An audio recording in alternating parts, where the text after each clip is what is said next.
तो hello student, आज हम लेकर आए हैं URTS 12 का लाइव वीडियो सॉल्यूशन और यहाँ पे एक एक करके हम क्वेश्चन देखेंगे। सबसे पहले अगर इस एग्ज़ाम का सिलेबस देखें तो ये फुल टेस्ट है। फुल टेस्ट मतलब आपके 11 से भी क्वेश्चन होंगे, 12 से भी क्वेश्चन होंगे और आपके लिए ये सबसे क्रिटिकल समय है। अभी आपको फोकस करना है कि ज़्यादा से ज़्यादा आप टेस्ट दें ताकि टेस्ट के टेम्परामेंट को आप समझ सके, ताकि जब आप नीट एग्ज़ाम में बैठे तो आपको वो फियर फैक्टर जो होता है, क्योंकि कई बार चीज़ें ऐसी होती हैं कि आपको आती रहेंगी लेकिन एग्ज़ाम में फियर फैक्टर के चलते वो क्वेश्चन छूट जाता है, वो क्वेश्चन याद नहीं आता है। तो इसीलिए ज़्यादा से ज़्यादा आप टेस्ट दीजिए, वो एग्ज़ाम टेम्परामेंट को फील कीजिए ताकि नीट में आपका 720 में से 700-710 तक नंबर आप ला दें। चलिए पहले क्वेश्चन से स्टार्ट करते हैं।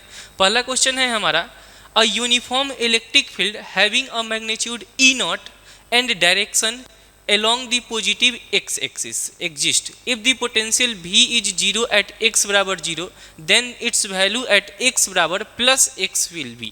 अगर ये क्वेश्चन देखिएगा, ये हमारा इलेक्ट्रोस्टैट से चैप्टर है और जो कंसेप्ट का नाम है, concept is relation between electric field and potential. आपको पता है कि अगर हम इलेक्ट्रिक फील्ड और पोटेंशियल के बीच में रिलेशन देखें तो E इलेक्ट्रिक फील्ड बराबर क्या होता है, E is equal to minus of dV by dx। माइनस लगाना न भूले क्योंकि ये माइनस छोटा चीज़ है लेकिन इससे गलत हो जाता है। E is equal to minus of dV by dx। अगर हम इसको, क्योंकि हमें V और E में रिलेशन लाना है, तो क्या हम E को इधर क्रॉस मल्टीप्लाई कर सकते हैं क्या? तो हम यहाँ से ये लिख सकते हैं E into D X is equal to minus of dV। दोनों साइड इंटीग्रेट कर दे क्या मेरे भाई? देखिए यहाँ से इंटीग्रेट कर दे रहे हैं हम, तो यहाँ से हमारा क्या आ जाएगा, E तो क्योंकि कांस्टेंट है, E नॉट दिया हुआ है तो ये इंटीग्रेशन से बाहर चले आएगा। E naught integration of dx that is equal to minus of dV। तो यहाँ से अगर हम इसको सॉल्व करें तो हमारा क्या वैल्यू आ रहा है, E naught into X that is equal to minus of V। V में अगर रिलेशन लाना है Vx that is equal to minus of E naught into X. देखिए हमारा ये ऑप्शन आ गया। B और E में रिलेशन क्या आ गया, minus of E naught into x. क्या कोई ऑप्शन में ये देखिए है क्या? यहाँ पे देखिए plus x into E not है, इसीलिए हम बोल रहे हैं कि माइनस साइन को आपको ध्यान रखना है।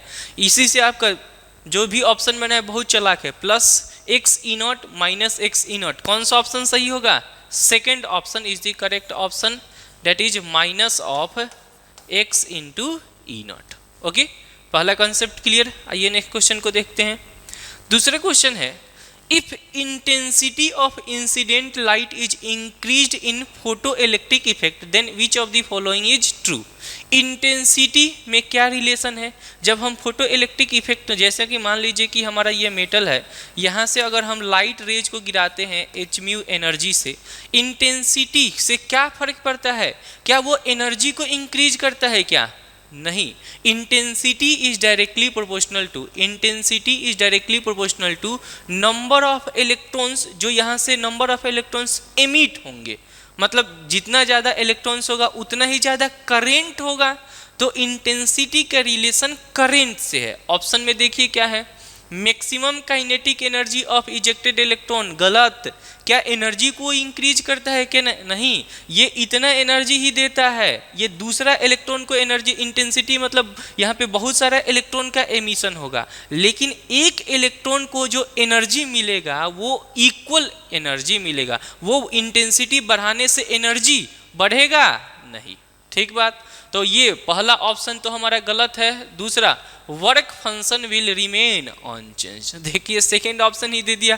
क्या इंटेंसिटी या किसी चीज से आप एनर्जी भी बढ़ा दीजिएगा, वर्क फंक्शन थोड़ी बदल जाएगा। वो तो मेटल, अपना मेटल सरफेस की प्रॉपर्टी है ना। तो हमारा कौन सा ऑप्शन सही हो जाएगा? Second is the correct option, that is work function remain unchange. Work function unchange रहेगा। आसान क्वेश्चन है ये, लॉजिकल सवाल है। आइए नेक्स्ट क्वेश्चन देखते हैं। तीसरा क्वेश्चन है, a capacitor is charge by using a battery which is then disconnected, a dielectric slab is then slipped between the plate. अब थोड़ा सा इसके कंसेप्ट को हम थोड़ा सा डिस्कशन करना चाहते हैं। कंसेप्ट क्या कहता है कि अगर हम कैपेसिटर को चार्ज करते हैं और बैटरी को रिमूव करते हैं, हमारा क्या है, बैटरी को अगर हम रिमूव कर दे, बैटरी को रिमूव कर दे तो हमारा क्या होगा, तो बैटरी को रिमूव करेंगे तो एक चीज़ दिमाग में बैठाइए, अगर बैटरी रिमूव हो रहा है मतलब चार्ज तो हमारा चेंज नहीं होने वाला है, चाहे डाइलेक्ट्रिक स्लैब लाइए या ना लाइए, उससे चार्ज पे कोई फर्क नहीं पड़ेगा। तो Q तो हमारा अनचेंज रहेगा भैया, Q अनचेंज्ड। बाकी इसके अनुसार हम देखेंगे कि हमारा क्या पोटेंशियल चेंज होगा, क्या क्या एनर्जी चेंज होगा क्या। तो इसका एक सिंपल कंसेप्ट हम आपको बताते हैं कि देखिए एक चीज़ याद रखिए कि अगर बैटरी रिमूव होता है तो क्या कांस्टेंट रहेगा, Q कांस्टेंट रहेगा, मतलब अनचेंज रहेगा। तो यहाँ से अगर पोटेंशियल की हम बात करें तो Q बराबर क्या होता है मेरे भाई, C इंटू V। अब यहाँ से देखिए ये तो अगर कांस्टेंट है, C तो इंक्रीज करता है ना, डाइलेक्ट्रिक अगर हम लगाते हैं तो C इंक्रीज कर रहा है, अगर C इंक्रीज कर रहा है तो V को डिक्रीज होना पड़ेगा। बात समझ में आया क्या, V को डिक्रीज होना पड़ेगा और V डिक्रीज होके क्या हो जाएगा, V dash will be equal to V divided by K। ठीक बात। आइए ऑप्शन नंबर, पहला ऑप्शन देखते हैं, रिडक्शन ऑफ चार्ज, गलत है, कोई इस पे डिस्कशन नहीं, पहला ऑप्शन गलत है। दूसरे पे आइए, इंक्रीज इन पोटेंशियल डिफरेंस, क्या पोटेंशियल डिफरेंस इंक्रीज हुआ है क्या, नहीं डिक्रीज हुआ है, तो ये भी हमारा ऑप्शन सेकंड ऑप्शन गलत है। तीसरा, डिक्रीज इन पोटेंशियल डिफरेंस सही, across the plate, reduction in stored energy, थोड़ा एनर्जी के बारे में भी डिस्कशन कर लेते हैं। तो U बराबर क्या होता है, अब आपके पास दो फॉर्मूला है, हाफ CV² या Q² डिवाइडेड बाई 2C, आपकी मर्जी है, लेकिन हम आपको सजेस्ट करेंगे कि आप फार्मूला यूज कीजिए Q² डिवाइडेड बाई 2C। क्यों, क्योंकि Q तो कांस्टेंट है ना मेरे भाई, तो एक चीज कांस्टेंट हो गया, C अगर इंक्रीज कर रहा है, इनवर्स रिलेशन है U और C में, अगर C इंक्रीज कर रहा है तो एनर्जी घटेगा, तो U डैश का वैल्यू क्या हो जाएगा मेरे भाई, U डिवाइडेड बाई K। देखिए तो क्या है, but and reduction in the stored energy, देखिए क्या रिडक्शन हुआ है क्या, बिल्कुल हुआ है, and no change in the charge, हमारी सारी बातें को ऑप्शन नंबर थर्ड बखूबी बता रहा है। तो हमारा कौन सा करेक्ट ऑप्शन हो जाएगा, third is the correct option, third is the correct option. ठीक है, ऐसे ही आप ट्राई कीजिएगा एग्जाम में भी क्वेश्चन सॉल्व करने का। आइए नेक्स्ट क्वेश्चन देखते हैं। If a is the radius of first Bohr orbit in hydrogen atom then radius of the third orbit is, इसीलिए हम बार बार कहते हैं कि आप प्रोपोर्शनल वाला रिलेशन याद रखिए, क्योंकि अगर आप कांस्टेंट रिलेशन याद रखिएगा तो उसमें बहुत दिमाग इधर उधर जाता है। तो यहाँ से radius of Bohr's orbit Rn is directly proportional to क्या होता है, n², Rn is directly proportional to n², इस चीज़ को आप हमेशा याद रखिएगा। अब आइए यहाँ पे क्वेश्चन है हमारा कि फर्स्ट ऑर्बिट का जो रेडियस है a, तो थर्ड ऑर्बिट का रेडियस क्या होगा, तो हम ले लेते हैं R3 divided by R1 that is equal to 3 का स्क्वायर डिवाइडेड बाई 1 का स्क्वायर। तो यहाँ पे वैल्यू पुट करते हैं, R3 डिवाइडेड बाई फर्स्ट का रेडियस कितना है a, और ये हमारा कितना है 9 डिवाइडेड बाई 1, तो यहाँ से R3 थर्ड ऑर्बिट का रेडियस कितना आ जाएगा 9a, 9a। कौन सा ऑप्शन सही हो जाएगा, second is the correct option. काफ़ी आसान क्वेश्चन आ रहे हैं और कॉन्सेप्चुअल क्वेश्चन आ रहे हैं, मज़ेदार क्वेश्चन है। आइए नेक्स्ट क्वेश्चन देखते हैं। इन the given in the figure a proton moves a distance d in uniform electric field E as shown in figure, does the electric field do a positive or negative work on the proton? बहुत ही शानदार सवाल, देखिएगा electric field का direction किधर है, right direction में है, ये है हमारा इलेक्ट्रिक फील्ड का डायरेक्शन। प्रोटॉन किधर मूव कर रहा है, प्रोटॉन को अगर आप थोड़ा सा गौर कीजिएगा तो जो हमारा प्रोटॉन है, ये हमारा प्रोटॉन है, प्रोटॉन मिल रहा है, मूव कर रहा है अपोजिट डायरेक्शन में। अब हमको एक चीज पता है कि अगर इलेक्ट्रिक फील्ड है, प्रोटॉन है, प्रोटॉन मतलब क्या, पॉजिटिव चार्ज, तो इलेक्ट्रिक फील्ड जिस डायरेक्शन में, प्रोटॉन पे फोर्स भी उसी डायरेक्शन में, मतलब इस प्रोटॉन पे फोर्स किधर लग रहा हुआ मेरे भाई, इस डायरेक्शन में, डिस्प्लेसमेंट किधर हो रहा है, इस डायरेक्शन में, दोनों के बीच का एंगल कितना है, 180 डिग्री। थीटा का वैल्यू हमारा है 180 डिग्री। 180 डिग्री मतलब कॉस 180 का वैल्यू कितना, -1। तो जो वर्क डन आएगा, वर्क डन बाई फोर्स क्या आएगा मेरे भाई, निगेटिव। वर्क डन कैसा होगा, निगेटिव। तो हमारा वर्क डन पॉजिटिव और निगेटिव वर्क, तो हमारा पहला आंसर क्या होगा, निगेटिव। तो हमारे पास दो ऑप्शन है, फर्स्ट एंड थर्ड ऑप्शन। उसके बाद क्वेश्चन क्या बोल रहा है, does the electric potential energy of the proton increases और डिक्रीजेज।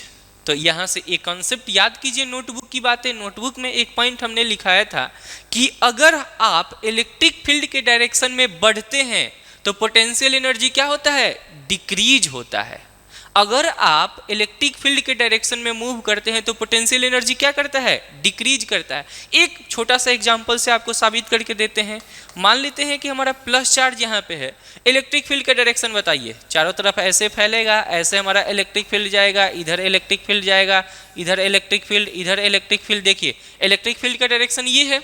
अगर आप दो पॉइंट लीजिएगा, मान लेते हैं कि एक पॉइंट हम ले ले, एक पॉइंट ये ले लेते हैं ए और एक पॉइंट ले लेते हैं बी। आप खुद बताइए पोटेंशियल एट ए ज्यादा होगा कि बी ज्यादा होगा, भाई डिस्टेंस के इन्वर्स प्रोपोर्शनल में होता है। तो जैसे हम आगे बढ़ेंगे पोटेंशियल घटेगा, तो पोटेंशियल घटेगा तो आप देखिए इलेक्ट्रिक फील्ड के डायरेक्शन में पोटेंशियल क्या हो रहा है, डिक्रीज हो रहा है। हम इलेक्ट्रिक फील्ड के अपोजिट डायरेक्शन में जा रहे हैं क्या, तो पोटेंशियल क्या होगा, इंक्रीज होगा।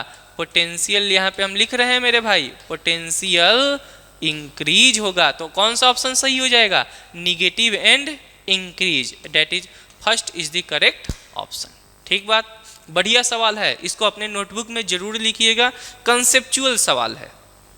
आइए next question, in the following reaction the value of x is. ठीक है, एक्स देख लेते हैं भाई मेरे भाई। आइए हमारे पास ये नाइट्रोजन है, मास 14, atomic number 7, plus of helium के साथ रिएक्शन कर रहा है, मतलब 4 और 2, यही मेरे भाई। ये जा रहा है इधर x प्लस ऑफ ये हाइड्रोजन 1 1। अब यहाँ से देखिए कैसे हम बैलेंस कर रहे हैं, एटॉमिक नंबर को पहले बैलेंस कर रहे हैं। देखिएगा 7 2 9, 9 में से एक निकल गया तो बचा कितना, 8। तो यहाँ पे आना कितना चाहिए था, यहाँ आना चाहिए 8, तो यहाँ पे 8 लिख दे रहे हैं। अब देखिए ऊपर 14 प्लस 4 कितना, 18, घाटा कितना 1, तो यहाँ पे होना चाहिए कितना 17। एटॉमिक नंबर 8 किसका है, नाइट्रोजन की ऑक्सीजन, ऑक्सीजन का। तो वो हम एक हमारा क्या हो जाएगा, ये 17 एंड 8। ठीक है, तो हमारा देखिए कौन सा ऑप्शन सही हो जाएगा, second is the correct option. ठीक बात, आइए ये भी हो गया। नेक्स्ट क्वेश्चन में आते हैं, a soap bubble is charge to a potential of 16 volt. एक हमारा सोप बबल है, मान लेते हैं कि ये हमारा सोप बबल है, इसका पोटेंशियल कितना है 16 वोल्ट।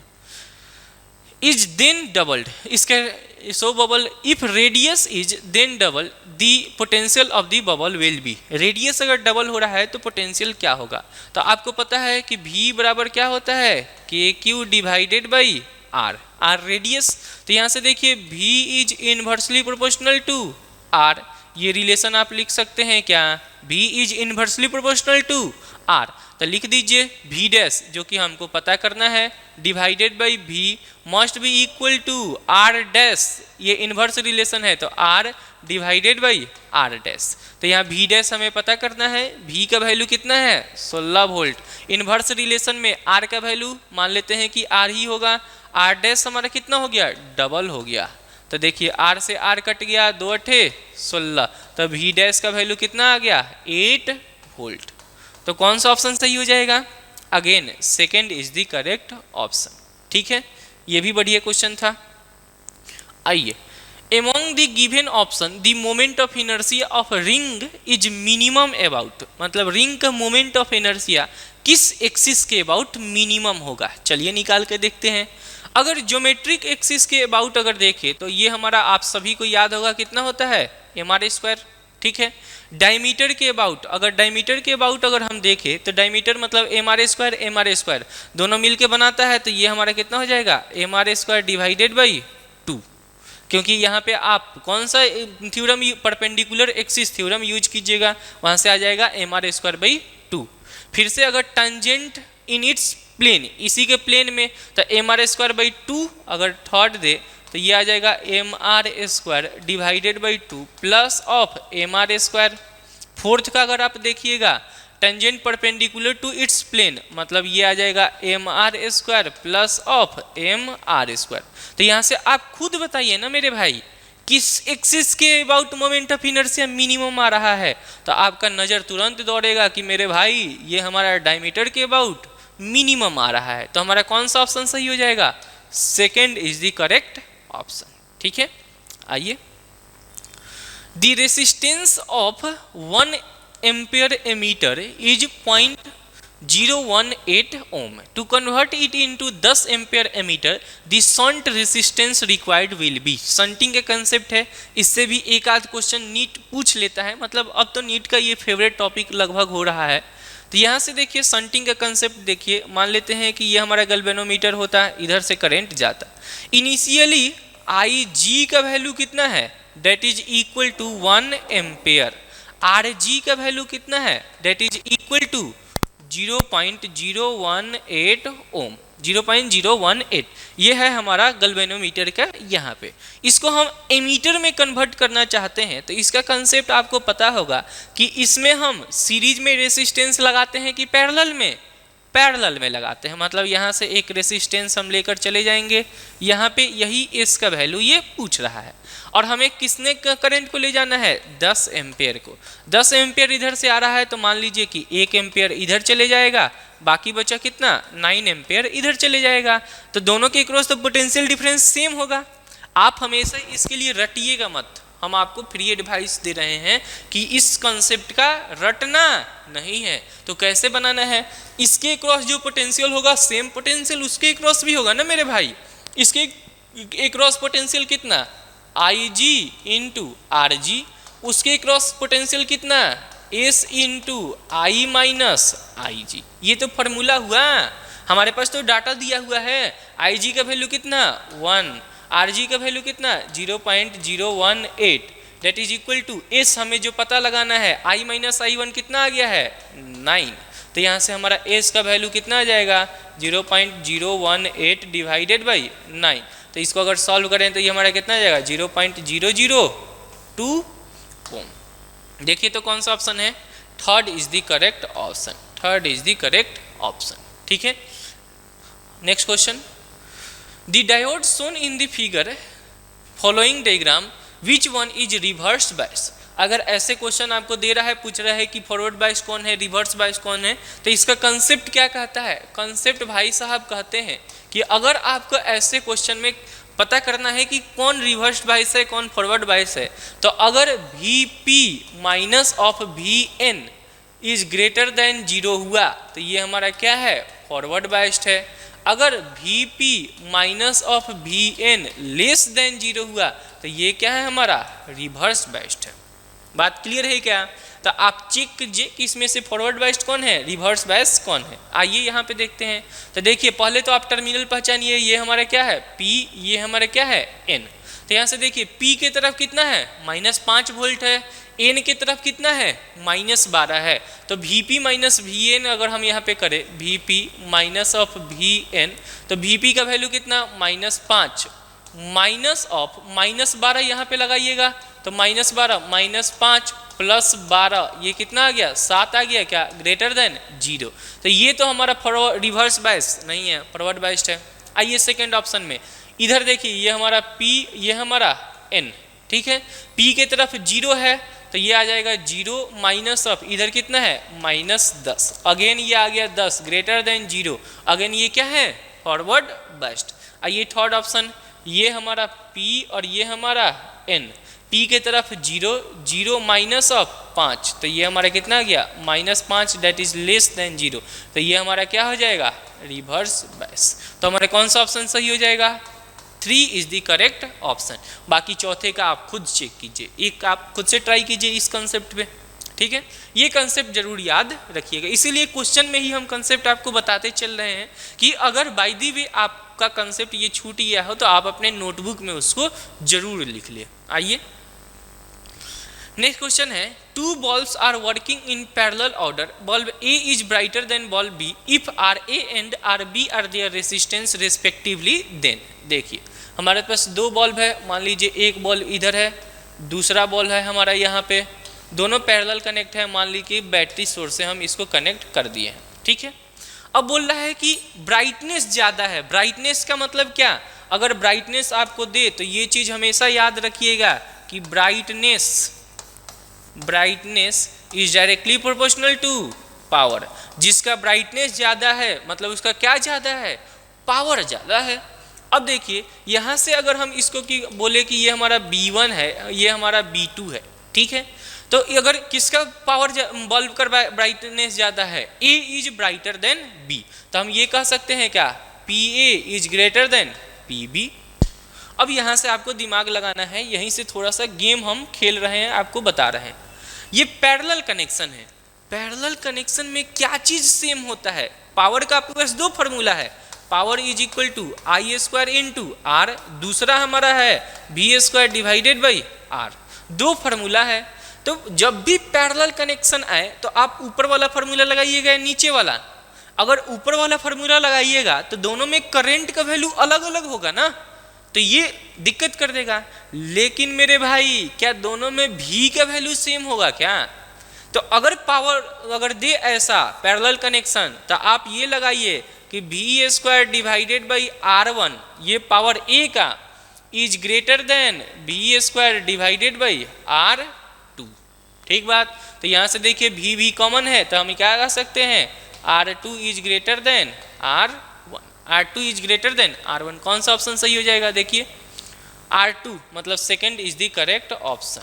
आप ऐसे भी देख लीजिए, पावर ज़्यादा तो रेसिस्टेंस कम, पावर ज़्यादा तो रेसिस्टेंस कम, तो देखिए इसका पावर ज़्यादा है तो रेसिस्टेंस क्या होगा, कम, इसका पावर कम है, ब्राइटनेस कम है तो रेसिस्टेंस क्या होगा, ज़्यादा। पैरेलल कनेक्शन के लिए, सीरीज कनेक्शन के लिए ये कॉन्सेप्ट नहीं चलेगा, उसका फिर यहाँ से हम देखेंगे, ठीक बात।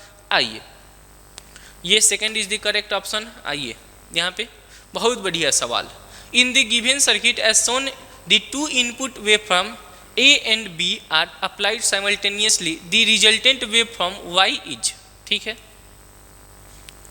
अब यहाँ से थोड़ा सा कंसेप्ट समझिएगा, ये नॉट गेट है, ये और गेट है, ये नॉट गेट है, ये और गेट है, ठीक है। तो इसको कैसे हम लोग करते हैं, जब आपको फ्लैट लाइन दिखे तो इसका वैल्यू क्या है, 0, अगर आपको ऐसे दिखे तो इसका वैल्यू क्या है, 1, ठीक है। तो देखिए ये हमारे पास इनपुट दिया हुआ है A और B, और यहाँ से हमको इनपुट इस गेट में डालना है और इसमें से ऑप्शन में से देखना है कि कौन आउटपुट हमारा सही है। तो पहले A का अगर देखे तो देखिए ऊपर वाला आपको दिख रहा है क्या, मतलब A का वैल्यू कितना है 1, B का भी वैल्यू कितना है 1। आइए 1 1 पे देखते हैं, 1 1, नॉट गेट में 1 क्या हो जाएगा 0, तो यहाँ पे 0 आ गया, ये भी 0 0 0 और मिलके क्या हो जाता है 0 0, मतलब क्या, कैसा, ये फ्लैट लाइन ऐसे दिखेगा, फ्लैट लाइन यहाँ पे ऐसे हम दे रहे हैं फ्लैट लाइन, पहला तो फ्लैट लाइन दिखेगा। पहला फ्लैट लाइन किस में है मेरे भाई, फर्स्ट में है और फोर्थ में है, मतलब ये दो ऑप्शन तो छट गए, पहला दूसरा और तीसरा ऑप्शन छट गया। अब आइए दूसरे में फिर से अगर सेकंड ले तो ये 0, ये भी 0, तो 0 0 डाल के देखते हैं, 0 0 0 0 को 1 1 बना देगा, ये 1 1 1 का क्या होता है 1 1, मतलब ये ऊपर चले जाएगा, ये कुछ ऐसे आपको दिखेगा। देखिए तो कौन सा ऑप्शन में है, फोर्थ में नहीं है, क्या फर्स्ट में है क्या, बिल्कुल है। तो हमारा कौन सा ऑप्शन सही हो जाएगा, first is the correct option. देख रहे हैं, इसलिए हम बोलते हैं लॉजिक गेट अगर आपका सही है ना तो आपका 4 नंबर बोनस है। इसको बनाने में कितने समय लगा, अगर हम अगर एग्जाम में बनाते तो 10 सेकेंड, अभी बोर्ड पे बनाए हैं तो 30 से 40 सेकेंड लगा होगा। बात समझ रहे हैं क्या, एक क्वेश्चन देता है और वो बोनस सवाल है, ये कंफर्म है कि लॉजिक गेट से एक सवाल देगा ही देगा, ठीक है। आइए next question, in the circuit shown here the reading of ammeter and voltmeter are. Ammeter क्या रीड करता है कि इस सर्किट में कितना करंट है, तो करंट का वैल्यू कितना आ जाएगा। इस सर्किट को देखिएगा, इंटरनल रेसिस्टेंस यहाँ पे है 1 ओम, तो आर इक्विवेलेंट यहाँ से हमारा कितना हो जाएगा, R equivalent that is equal to 6 + 4 + 1 that is equal to कितना 11 ओम। तो आई का वैल्यू कितना हो जाएगा, that is equal to V divided by R equivalent. V का वैल्यू कितना है 6, R इक्विवेलेंट कितना 11, तो ये हमारा कितना आ जाएगा 6/11 एम्पियर। कौन सा, एक ही ऑप्शन दिख रहा है, एक ही ऑप्शन आएगा, तो हमारा third is the correct option. लेकिन हम दूसरा निकाला है कि वोल्ट मीटर का रीडिंग क्या होगा, तो ये भी आपको हम सिखा देते हैं। देखिए जब भी वोल्ट मीटर का रीडिंग बोले तो आप इसके पॉइंट्स को, एक पॉइंट को ए बोल दीजिए, दूसरे पॉइंट्स को बी बोल दीजिए, और इसके बीच का पोटेंशियल डिफरेंस आप कैलकुलेट कर लीजिए। कैसे, तो अगर आप बस उसके पॉइंट को बनाइएगा तो एक बैटरी, यहाँ पे एक रेसिस्टेंस, ये पॉइंट हमारा ए, ये पॉइंट बी, ठीक है, ये हमारा 6 वोल्ट का है, ये 1 ओम का है, और इधर से करंट आ रहा है 6/11 एम्पियर। यहाँ पे भी ए माइनस वी भी निकाल सकते हैं क्या, आराम से।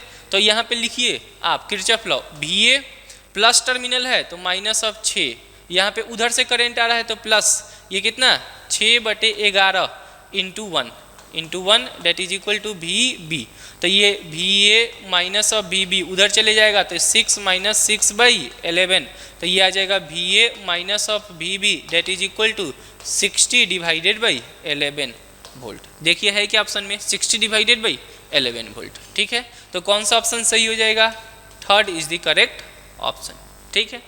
आसान क्वेश्चन आ रहा है लेकिन कंसेप्चुअल क्वेश्चन आ रहा है, एग्जाम में भी लेंदी सवाल नहीं आता है, अच्छे क्वेश्चन आते हैं। तो देखिए next question, the trajectory of particle moving in XY plane that is x is equal to, x बराबर क्या दिया है, x is equal to a sin omega t and y is equal to b cos omega t। तो आपको बताना है कि इसका ट्रैजेक्टरी क्या होगा। तो ऐसे सवाल बनाने का सबसे आसान तरीका, अगर आप देखिएगा साइन और कॉस है तो सबसे पहले मेरे दिमाग में यही आ रहा है कि आप दोनों साइड स्क्वायर कर दीजिए। एक्स स्क्वायर बराबर क्या आ जाएगा, A square sine square omega T, Y को स्क्वायर कीजिएगा तो Y square is equal to क्या आ जाएगा, B square sine cos square है ना, तो ये आ जाएगा हमारा कॉस स्क्वायर, साइन नहीं कॉस स्क्वायर, तो ये आ जाएगा B square cos square omega T. अब यहाँ से एक चीज हम कर रहे हैं, ए को इधर ला दे रहे हैं, X square by A square का वैल्यू किसके बराबर है, साइन स्क्वायर ओमेगा टी के बराबर, Y square divided by B square किसके बराबर है, कॉस स्क्वायर ओमेगा टी। क्या दोनों इक्वेशन 1 एंड इक्वेशन 2 को ऐड कर दे, क्या दोनों को हम जोड़ दे रहे हैं, जोड़ देंगे तो देखिएगा क्या आएगा, X square divided by A square plus of Y square divided by B square that is equal to sine square omega T plus of cos square omega T. इसीलिए हम बोल रहे हैं कि आप ये कीजिएगा, देखिए sine square plus cos square कितना 1, तो ये तो 1 आ गया, मतलब ये आ गया X square divided by A square plus of Y square divided by B square is equal to 1। ये किसका इक्वेशन होता है मेरे भाई, ये इक्वेशन होता है एलिप्स का, एलिप्स, ये क्या है हमारा एलिप्स। एलिप्स मतलब कौन सा ऑप्शन है, देखिए तो third is the correct option. आप ये मन में ये सवाल आएगा कि हमको कैसे पता कि यही प्रोसेस करना है, क्या हम ये पहले से क्वेश्चन करके आए थे क्या, तो जवाब है हाँ, ये बहुत फेमस क्वेश्चन है, ये हम लोग पहले से बहुत कर चुके होते हैं। लेकिन आपके दिमाग में कैसे आएगा ये हम आपको बता रहे हैं। जैसे x दिखा, y दिखा, साइन दिखा, कॉस दिखा, तो आप ये ट्राई कीजिए कि साइन को अलग कर दें हम, कॉस को अलग कर दें, मतलब कोई कांस्टेंट टर्म साथ में ना रहे। आप चाहे तो यहाँ पे लिख सकते हैं sine omega T is equal to X by A, cos omega T is equal to Y by 2, फिर दोनों साइड स्क्वायर कर दीजिए, जोड़ दीजिए, ये आराम से आ जाएगा, ठीक है। नेक्स्ट सवाल, the resistivity of the wire is, resistivity क्या होता है, R is equal to rho divided by L divided by A, ये होता है resistance, length divided by area. यही इसी टर्म को हम लोग क्या कहते हैं, रो हमारा क्या है रेसिस्टिविटी, और रेसिस्टिविटी ये किसका प्रॉपर्टी होता है, मटेरियल्स की प्रॉपर्टी होती है, मटेरियल्स प्रॉपर्टी मतलब ना ये लेंथ पे डिपेंड करेगा, ना एरिया पे डिपेंड करेगा, किसी चीज पे डिपेंड नहीं करेगा। तो आइए ऑप्शन देखते हैं, increase with the length of the wire, गलत, first option is the wrong option. Second, decrease with the area, गलत। Third option, decrease with the length, गलत। कौन सा ऑप्शन सही हो जाएगा, fourth is the correct option, none of the above. क्यों, क्योंकि ये किसकी प्रॉपर्टी है, मटेरियल्स की प्रॉपर्टी है, ठीक बात। आइए नेक्स्ट क्वेश्चन, ठीक है, ये हो गया 15-16 question. A car of mass 1000 kg is moving on a horizontal road with 10 metre पर सेकेंड। ठीक बात। चलिए एक हमारे पास मान लेते हैं कि कार है, ये कार है, इसका मास कितना है, m is equal to 1000 kg। ठीक है। Is moving on a horizontal road with velocity, इसका वेलोसिटी कितना है 10 मीटर पर सेकेंड, इसका वेलोसिटी है हमारा 10 मीटर पर second. If apply the brake and car covers 50 metre before coming to rest, यहाँ से मान लेते हैं कि अप्लाई कर रहा है, यहाँ तक गया, कार यहाँ पे आया है, मान लेते हैं कार यहाँ पे आया है, इसका फाइनल वेलोसिटी कितना हो गया 0। इसके बीच ये जो डिस्टेंस ट्रेवल किया है वो डिस्टेंस कितना है 50 मीटर। तो आपको बताना है कि ये force applied by the brake on the car, मतलब ब्रेक के द्वारा कार पे कितना फोर्स लगाया जाएगा। तो आपको फोर्स अगर निकालना है तो फोर्स बराबर क्या होता है मास इनटू एक्सेलरेशन। मास आपको पता है लेकिन एक्सेलरेशन नहीं पता है। क्या हम यहाँ से एक्सेलरेशन पता कर सकते हैं क्या? हाँ, आप इक्वेशन ऑफ मोशन लगाइए। इनिशियल वेलोसिटी कितना 10 मीटर पर सेकेंड, फाइनल वेलोसिटी कितना 0, डिस्टेंस ट्रेवल कितना है 50 मीटर। आप इक्वेशन लगाइए कौन सा V square minus U square is equal to 2a s। भी हमारा 0 है, 0 माइनस यू स्क्वायर मतलब कितना 100 is equal to 2 into A into S का वैल्यू कितना है 50, 50 दूना 100, तो ए का वैल्यू कितना आया -1 मीटर पर सेकेंड स्क्वायर। माइनस क्या डिनोट कर रहा है कि ये डी एक्सेलरेशन है। ए का वैल्यू कितना 1 पुट कीजिए, फोर्स बराबर कितना आ जाएगा, मास है 1000 into 1 that is equal to 1000 newton. कौन सा ऑप्शन सही हो जाएगा? Fourth is the correct option. ठीक बात। आइए नेक्स्ट क्वेश्चन,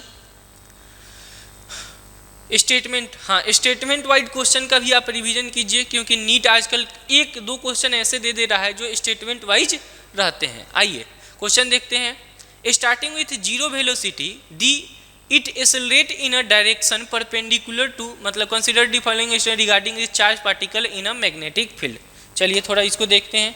मान लेते हैं कि हमारा मैग्नेटिक फील्ड यहाँ पे प्रेजेंट है, मैग्नेटिक फील्ड यहाँ पे प्रेजेंट है, यहाँ पे एक चार्ज पार्टिकल है जो इनिशियली किस चीज़ में है, रेस्ट में है। Starting with 0 velocity it accelerate, अगर पार्टिकल रेस्ट में है तो क्या मैग्नेटिक फोर्स इस पे लगेगा क्या? मैग्नेटिक फोर्स बराबर क्या होता है क्यू भी क्रॉस बी। ठीक है, अगर वेलोसिटी 0 है तो फोर्स का वैल्यू क्या होगा 0, मतलब नो एक्सेलरेशन। तो ऑप्शन नंबर 1 गलत है। ऑप्शन 1 स्टेटमेंट 1 क्या है, गलत है। आइए second option, while deflecting in the magnetic field it's energy gradually decreases, क्या डिफ्लेक्शन में एनर्जी डिक्रीज होता है क्या? आइए देख लेते हैं। मान लेते हैं कि ये हमारा मैग्नेटिक फील्ड है, अगर कोई क्यू पार्टिकल यहाँ से इधर आता है तो ये देखिएगा, इधर से यहाँ से आप देखिएगा जो फोर्स होगा वो परपेंडिकुलर टू क्या होता है वेलोसिटी। मतलब क्या कि वेलोसिटी के मैग्नीट्यूड को वो चेंज नहीं करता है, सिर्फ और सिर्फ किस चीज़ को चेंज करता है, डायरेक्शन को। मतलब अगर चार्ज पार्टिकल यहाँ से एंट्री मारा है ना तो ये आपको कुछ ऐसे जाता हुआ दिखेगा, ऐसे जाता हुआ दिखेगा। वी क्रॉस, देखिए वी क्रॉस भी ऊपर की तरफ फोर्स आ रहा है, देखिए फोर्स ऊपर की तरफ है ना, तो ये कैसे जाता हुआ दिखेगा, ऐसे जाता हुआ आपको दिखेगा। लेकिन क्या मैग्नीट्यूड चेंज होगा क्या? मैग्नीट्यूड मतलब स्पीड चेंज होगा क्या? नहीं, सिर्फ और सिर्फ क्या चेंज होगा, डायरेक्शन। तो स्पीड या magnitude remains constant, magnitude constant, तो एनर्जी भी हमारा क्या होगा कांस्टेंट, एनर्जी भी कांस्टेंट। तो सेकंड ऑप्शन भी क्या होगा, गलत होगा, सेकंड ऑप्शन भी गलत। आइए थर्ड ऑप्शन, सेकंड ऑप्शन इधर गलत हम टिक मार दिए, थर्ड ऑप्शन ये सेकंड ऑप्शन गलत है। आइए स्टेटमेंट 3 को पढ़ते हैं। Only the component of magnetic field perpendicular to the direction of motion of the charge particle is effective if deflecting. सही बात है, देखिए V क्रॉस B है, मतलब वही कंपोनेंट यूज में आएगा जो वेलोसिटी के परपेंडिकुलर होगा। ये क्रॉस प्रोडक्ट वही बताता है, तो परपेंडिकुलर कंपोनेंट ही काम आता है। तो ये ऑप्शन सही है, third option is the correct option, third is the correct option. तो ये तो ऑप्शन हमारा सही है। Fourth option, direction of deflection force on the moving charge particle is perpendicular to velocity. देखिए direction of force is perpendicular to velocity, तो ये भी ऑप्शन सही है। तो कौन सा ऑप्शन सही हो जाएगा, स्टेटमेंट 1, 2 एंड 3 आर करेक्ट, गलत है। स्टेटमेंट 3 एंड 4 आर करेक्ट, तो second is the correct option, second is the correct option. चलिए हो गया। आइए नेक्स्ट क्वेश्चन को देखते हैं। नेक्स्ट क्वेश्चन में बोल रहा है कि the velocity time graph of a body moving in a straight line as shown in the figure, the displacement of the body in first 6 second. तो आपको थोड़ा सा ये कंसेप्ट याद रखिएगा। कंसेप्ट क्या कहता है कि अगर आपके पास वेलोसिटी वर्सेस टाइम ग्राफ है, वेलोसिटी वर्सेस टाइम ग्राफ, तो इसका एरिया क्या देता है, एरिया क्या देता है, displacement. Velocity versus time graph का एरिया क्या देता है, डिस्प्लेसमेंट। तो अगर आपको डिस्प्लेसमेंट पता करना है तो ये एरिया, क्योंकि एरिया डिस्प्लेसमेंट हमारा वेक्टर क्वांटिटी है, तो ये एरिया पॉजिटिव और ये एरिया निगेटिव। तो ऊपर वाला एरिया अगर आप देखिएगा, displacement will be equal to, ऊपर वाला एरिया कितना है, ट्रायंगल का एरिया क्या होता है, हाफ ऑफ बेस हमारा कितना है 4, हाइट कितना है 8, minus of half of base कितना है 2, हाइट कितना है 4। तो यहाँ से 2 से 2 कट गया, 2 2 ना 4, तो ये आ जाएगा 16 माइनस 4 that is equal to 12 metre. 12 metre है कौन, कोई option, second is the correct option. ठीक है, ऐसे क्वेश्चन आसान क्वेश्चन होते हैं, आप लेकिन रिवीजन जरूर कर लीजिएगा ऐसे क्वेश्चन का। आइए, in the figure shown there are 2 semi circles of radii R1 and R2 in which current I is following, the magnetic induction at the centre O will be. देखिए हमारे पास दो है, एक तो ये सर्कुलर पार्ट है, दूसरा ये वाला सर्कुलर पार्ट है। तो सबसे पहले आप मैग्नेटिक फील्ड का डायरेक्शन ऊपर वाले में देखिएगा, ऊपर वाले में देखिएगा अंदर की तरफ मैग्नेटिक फील्ड है, ऊपर वाले के चलते किधर क्रॉस में मैग्नेटिक फील्ड, नीचे वाले के चलते देखिए, नीचे वाले के चलते देखिए ऐसे, उसके चलते भी अंदर की तरफ आ रहा है, इसके चलते भी मैग्नेटिक फील्ड का डायरेक्शन किधर अंदर, मतलब दोनों सेम डायरेक्शन में है, तो दोनों का ऐड कर देंगे। तो बी नेट हमारा क्या हो जाएगा, पहले तो ये याद कर लीजिएगा, सेमी सर्कल के चलते हमारा कितना होता है बी, बी होता है mu naught into N into I divided by 4r। N दिया रहे तो, यहाँ पे नहीं दिया है तो एन का वैल्यू कितना लेंगे 1। आइए बी नेट हमारा कितना हो जाएगा, पहले बड़े वाले के चलते उसका रेडियस कितना है r1, तो mu naught into I divided by 4 into r1। छोटे वाले के लिए कितना, mu naught into I divided by 4 into r2। Common ले लेंगे तो ये आ जाएगा mu naught into I divided by 4, इधर से आ जाएगा हमारा 1/r1 प्लस ऑफ 1/r2। आसान है, इसको आप सॉल्व कीजिएगा तो ये आ जाएगा mu naught I divided by 4, और इसको सॉल्व करेंगे तो r1 प्लस r2, ऊपर में हमारा r1 प्लस r2, नीचे में हमारा कितना r1 इंटू r2। ठीक है, तो कौन सा ऑप्शन सही हो जाएगा, देखिए तो mu naught I by 4 r1 plus r2 divided by r1 into r2, third is the correct option. ठीक है, ऐसे क्वेश्चन आसान क्वेश्चन है ये भी। Velocity of a particle depends upon time according to the equation, v बराबर क्या दिया है, v बराबर a plus B T plus of c divided by d plus t, ये दिया हुआ है। Dimension of a b will be, तो आपको कौन सा कंसेप्ट यूज करना है, principle of homogeneity, principle of homogeneity, ये आपको कंसेप्ट यूज करना है। प्रिंसिपल ऑफ होमोजेनिटी क्या कहता है कि अगर हम कोई इक्वेशन देख रहे हैं, तो अगर हम इक्वेशन इक्वेट कर रहे हैं तो इसका जो डायमेंशन होगा वही डायमेंशन इसका होना चाहिए, वही डायमेंशन इसका होना चाहिए, वही डायमेंशन इसका होना चाहिए। तो यहाँ से देखिए किसका डायमेंशन लगाना है, b का, तो यहाँ से हम कह सकते हैं कि dimension of b into T must be equal to dimension of v, that is equal to velocity. तो dimension of b into time का डायमेंशन होता है t, dimension of b velocity का डायमेंशन क्या होता है l t की power minus of 1, तो यहाँ से b का डायमेंशन क्या आ जाएगा, दैट इज l t की पावर माइनस ऑफ 2। कौन सा ऑप्शन सही हो जाएगा, second is the correct option, second is the correct option. ठीक है, आइए नेक्स्ट क्वेश्चन देखते हैं। If a bar magnet of length L and cross sectional area A is cut into 2 equal parts as shown in the figure, the pole strength of each pole become, pole strength बोल रहा है।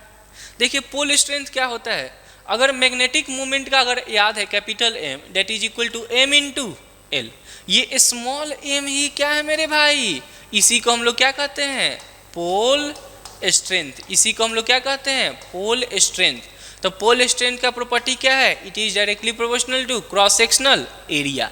m is directly proportional to cross sectional area. अगर आप आधा काटिएगा, यहाँ से देखिए, अगर ये ऐसे है, अगर आप यहाँ से काट रहे हैं तो ऊपर वाले का क्रॉस सेक्शनल कितना, a/2, नीचे वाले का कितना, a/2। तो क्रॉस सेक्शनल एरिया अगर आधा हुआ है तो m डैश का वैल्यू कितना हो जाएगा, ये भी आधा हो जाएगा।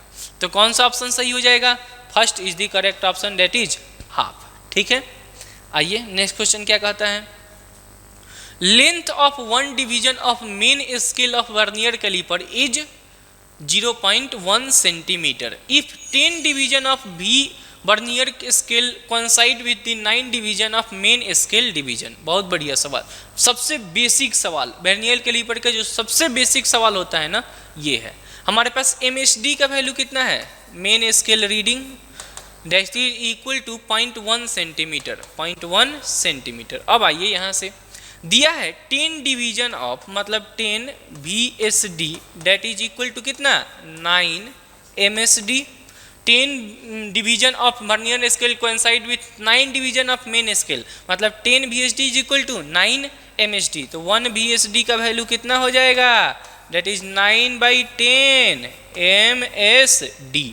हमको क्या निकालना है, लिस्ट काउंट। तो लिस्ट काउंट बराबर क्या होता है, least count is equal to main scale division minus of VSD। तो यहाँ से वैल्यू रख दीजिए, MSD माइनस ऑफ VSD बराबर कितना है, 9/10 MSD। MSD को कॉमन ले लेंगे तो ये आ जाएगा 1 माइनस ऑफ 9/10 MSD। तो यहाँ से ये हमारा कितना आ गया, 1/10। MSD का वैल्यू कितना है, 0.1 सेंटीमीटर, 0.1। तो ये हमारा कितना आ जाएगा, that is equal to 0.01 centimetre. कौन सा ऑप्शन सही हो जाएगा, fourth is the correct option. Vernier calliper से एक सवाल तो आता ही है मेरे भाई, इसीलिए आप ट्राई कीजिएगा कि एक बार ये कॉन्सेप्ट घर पे जाके, अगर नोट्स होगा किसी का तो आप वर्नियर कैलिपर का क्वेश्चन एक बार देख लीजिएगा, क्योंकि पिछले साल भी पूछा था, उसके पिछले साल भी पूछा था। तो एक सवाल इससे, और वो भी आसान सवाल पूछ रहा है। ठीक है, आइए नेक्स्ट क्वेश्चन क्या कहता है, a conducting circular loop is placed in a uniform magnetic field of induction B tesla which its plane normal to the field. ठीक है, जिस डायरेक्शन में फील्ड है उसी डायरेक्शन में हमारा क्या है, एरिया है। Now the radius of the loop start shrinking at the rate of dr/dt, then the induced EMF at the instant when the radius is r। ठीक बात, चलिए तो हमें EMF निकालना है। EMF बराबर क्या होता है, माइनस ऑफ d∅/dt। ये फाई क्या है मेरे भाई, दिस इज फ्लक्स। फ्लक्स मतलब क्या, B इंटू A। ठीक है, तो अगर आप फ्लक्स निकालिएगा तो फ्लक्स इज इक्वल टू क्या हो जाएगा हमारा, B.A, क्योंकि नॉर्मल टू द प्लेन है तो B.A cos 0 का वैल्यू कितना, 1, B इंटू A। तो फ्लक्स का वैल्यू आ जाएगा, एरिया हो जाएगा πr² इंटू B। तो इसमें हम वैल्यू रख रहे हैं, EMF will be equal to minus of d/dt of ये πr² इंटू B।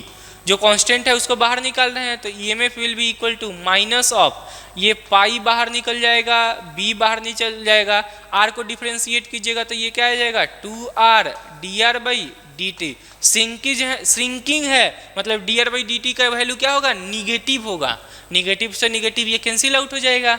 वैसे भी अगर मैग्नीट्यूड अगर हम बोले तो EMF का वैल्यू कितना आ जाएगा, that is equal to 2πRB और ये dr/dt, 2πRB 2πRB dr/dt। देखिए कौन सा ऑप्शन सही है, that is second is the correct option. ठीक है, ये कॉन्सेप्ट आप देख लीजिएगा, आसान कॉन्सेप्ट है, रिवाइज करते रहिए अपने नोटबुक को। Next question, what would be the angular momentum of an electron in Bohr's hydrogen atom whose energy is. बहुत बढ़िया सवाल, मतलब सबसे बेस्ट सवाल है। एनर्जी दिया है और एंगुलर मोमेंटम पूछ रहा है। एंगुलर मोमेंटम क्या होगा, हमको तो पता है कि इलेक्ट्रॉन उसी ऑर्बिट में मूव करती है जिसका ऑर्बिटल एंगुलर मोमेंटम कितना होता है, NH/2π। मतलब आपको उस ऑर्बिट कौन सा है वो वैल्यू निकालना पड़ेगा। अब उसके लिए क्या दिया है, एनर्जी का वैल्यू। तो ये जो एनर्जी है हमारे पास E that is equal to minus of 0.4 electron volt, ये किस ऑर्बिट का एनर्जी है। तो अगर आपको एनर्जी का फॉर्मूला याद है तो minus of 13/6 divided by n square होता है क्या। एनर्जी का वैल्यू दिया हुआ है यहाँ से, अगर यहाँ से कैलकुलेट कीजिएगा तो n का वैल्यू कितना आ जाएगा 5। आप इसको कैलकुलेट कीजिएगा, एन स्क्वायर का वैल्यू आ जाएगा, इसको डिवाइड कीजिएगा तो 25 पॉइंट कुछ आएगा, तो n का वैल्यू अप्रोक्सीमेटली कितना 5। तो हमें अगर एंगुलर मोमेंटम निकालना हो L that is equal to NH upon 2 pi, तो n का वैल्यू 5 है, तो ये कितना आ जाएगा 5h अपॉन 2 पाई, 5h अपॉन 2 पाई। कौन सा ऑप्शन सही हो जाएगा, third is the correct option. ठीक है, आइए next question. Mutual inductance of a two coil can be increased by, mutual inductance m की वैल्यू बतानी। जैसे मान लीजिए हमारे पास एक कॉइल है, ऐसे कॉइल होगा, दूसरा हमारे पास ऐसे कॉइल होगा, इसका नंबर ऑफ टर्न्स n1 है, इसका नंबर ऑफ टर्न्स n2 है। तो आप तो सब याद नहीं रख सकते हैं, लेकिन ये याद रखिए कि mutual inductance is directly proportional to n1 into n2।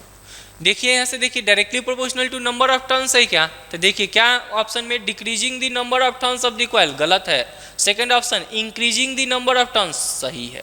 तो कौन सा ऑप्शन सही हो जाएगा, second is the correct option. ठीक है, इसलिए जो लंबे फॉर्मूले हैं ना, आप हर एक डाटा मत याद रखिए, उतना आप भूल जाइएगा ना। तो इसीलिए ट्राई कीजिए कि जो रिलेशन वाले हैं, जैसे यहाँ पे नंबर ऑफ टर्न के साथ है, तो यहाँ से देखिए डायरेक्ट रिलेशन है, मतलब नंबर ऑफ टर्न्स इंक्रीज होगा तो म्यूचुअल इंडक्टेंस भी इंक्रीज होगा।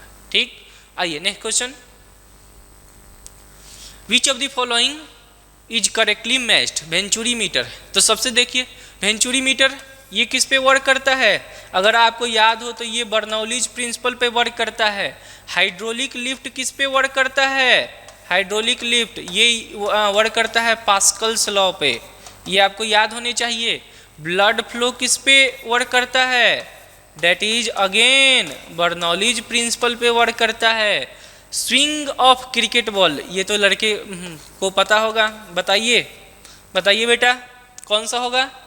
Swing of ball Magnus effect पे वर्क करता है, ये किस पे वर्क करता है, मैग्नस इफेक्ट। तो यहाँ से देखिए कौन सा करेक्टली मैच है, वेंचुरी मीटर का स्टोक्स लॉ दिया है तो पहला तो गलत है, दूसरा हाइड्रोलिक लिफ्ट आर्किमिडीज प्रिंसिपल गलत है, तीसरा blood flow and heart attack Bernoulli's theorem सही है। कौन सा ऑप्शन सही है, third is the correct option, third is the correct option. ठीक है, आइए नेक्स्ट क्वेश्चन।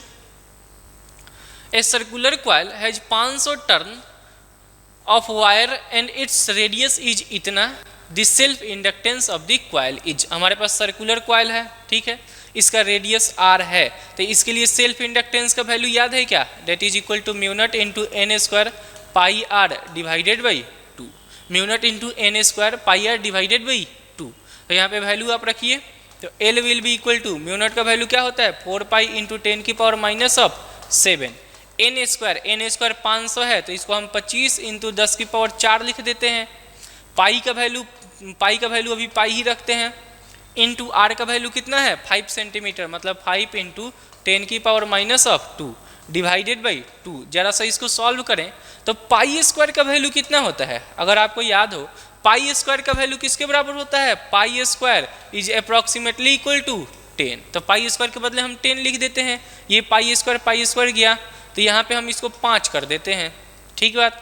अब आइए इसको 2 से 2 काट देंगे तो ये आ गया हमारा माइनस, ये 7 दूँ 9 और 4, तो यहाँ से कैंसिल आउट होके 9 और 5 10 की पावर माइनस ऑफ 4 बचा है इधर, ये आ जाएगा 5 दूना 10, तो ये आ जाएगा 250। तो L का वैल्यू आ गया 250 गुने 10 की पावर माइनस ऑफ 4 हेनरी, ठीक है। लेकिन ऑप्शन में ये है क्या, ये ऑप्शन में नहीं है, तो यहाँ से एक ऑप्शन मिल रहा है, अगर इसको कैंसिल करें तो L will be equal to 25 milli henry. कौन सा ऑप्शन सही है, second is the correct option, ठीक है। ये फार्मूला याद रखिएगा, इस फार्मूले से क्वेश्चन पूछता है। आप बड़ा वाला फार्मूला तो याद नहीं रख सकते हैं, लेकिन यहाँ से नीट ने भी क्वेश्चन पूछे हैं, इसलिए ये फार्मूला याद रखिएगा। आइए the potential difference VA minus VB। Again हम एक क्वेश्चन में आपको ये कंसेप्ट सिखाए थे, आइए फिर से सिखाते हैं। यहाँ से देखिए 5 एम्पेयर का करंट जा रहा है, जिस डायरेक्शन में करंट जाए वहाँ पोटेंशियल ड्रॉप होता है, करंट के डायरेक्शन में पोटेंशियल ड्रॉप होता है। तो आइए चलते हैं यहाँ से, VA यहाँ पे करंट के डायरेक्शन में पोटेंशियल ड्रॉप, तो कितना minus of I into R। यहाँ पे आइए तो ये क्या हो जाएगा, प्लस से जा रहे हैं तो ये माइनस ऑफ 6। फिर से अब देखिए इधर करंट जा रहा है तो इधर जाएगा तो ये हमारा कितना हो जाएगा, माइनस ऑफ कितना, दैट इज इक्वल टू ये हो जाएगा हमारा कितना I इंटू R। इसको R1 बोल देते हैं, इसको R2 बोल देते हैं, इज इक्वल टू VB। तो यहाँ से हमारा कितना आ जाएगा, VA माइनस ऑफ I का वैल्यू कितना है 5 एम्पेयर है, into 7 minus of 6 minus of I 5 into 3 is equal to VB। तो वो उधर चले जाएगा तो VA माइनस ऑफ VB का वैल्यू कितना 35 प्लस 6 प्लस ऑफ 15, तो ये आपको कितना आ जाएगा 56। VA माइनस ऑफ VB का वैल्यू कितना आ गया मेरे भाई 56 वोल्ट। कौन सा ऑप्शन सही हो जाएगा, third is the correct option. ठीक है, आइए नेक्स्ट क्वेश्चन क्या बोल रहा है, a resistor 30 ohm, inductor of reactance 10 ohm. लिखते चलते हैं, ऐसे क्वेश्चन को आप लिखते चलिए, जो भी डाटा दिया है ना वो लिखते चलिए। तो R का वैल्यू कितना है, R इज इक्वल टू 30 ओम। ठीक है, दूसरा क्या है, इंडक्टेंस मतलब एक्सेल का वैल्यू कितना है, XL that is equal to 10 ohm. And capacitor of reactance मतलब XC का वैल्यू कितना है 10 ohm. Connected in series to AC voltage, ये हमारा V0 का वैल्यू है, that is equal to E is equal to 300√2 sine of omega T। तो बताना है कि करंट इन दिस सर्किट। अगर कुछ नहीं बोला है तो ये कौन से करंट की बात हो रही है, RMS करंट की बात हो रही है, मतलब हमें निकालना है RMS का वैल्यू क्या होगा। छोटी मोटी बातें हैं लेकिन आपको ध्यान में रखना है, कुछ नहीं बोले तो किस चीज़ की बात हो रही है, IRMS की बात हो रही है। देखिए यहाँ से आप अगर Z निकालिएगा तो Z बराबर क्या होता है, root under R square plus of ये आ जाएगा आपका XL माइनस ऑफ XC का whole square. XL is equal to XC है क्या, तो ये टर्म 0, मतलब Z किसके बराबर हो जाएगा मेरे भाई, R के बराबर। Z is equal to R। तो यहाँ से देखिए ये हमारा V0 है तो VRMS पहले निकालिएगा, VRMS कितना हो जाएगा 300√2 डिवाइडेड बाई √2। तो यहाँ से ये कैंसिल, तो ये आ गया हमारा 300 वोल्ट।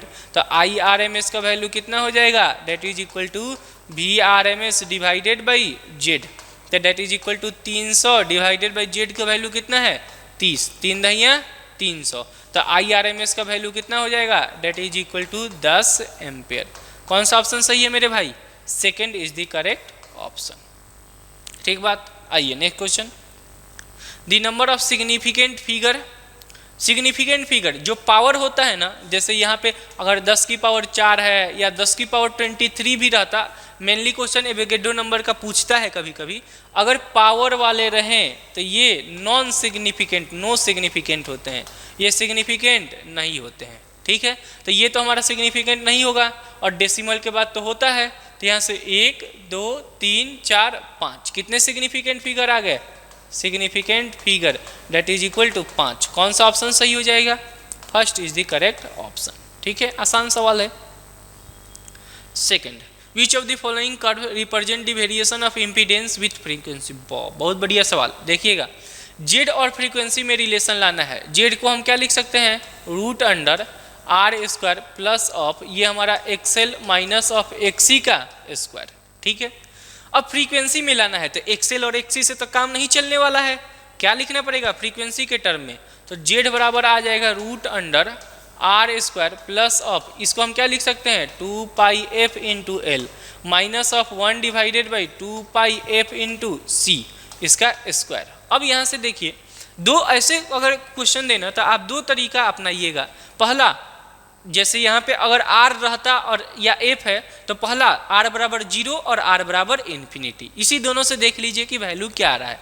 अगर आप F बराबर 0 रखिएगा, F बराबर 0, A बराबर 0 में क्या आ रहा है देखिएगा, A बराबर 0 रख दीजिएगा तो ये टर्म तो 0, ये टर्म क्या हो जाएगा, इन्फिनिटी। इन्फिनिटी मतलब जेड का वैल्यू कितना आ गया, इन्फिनिटी।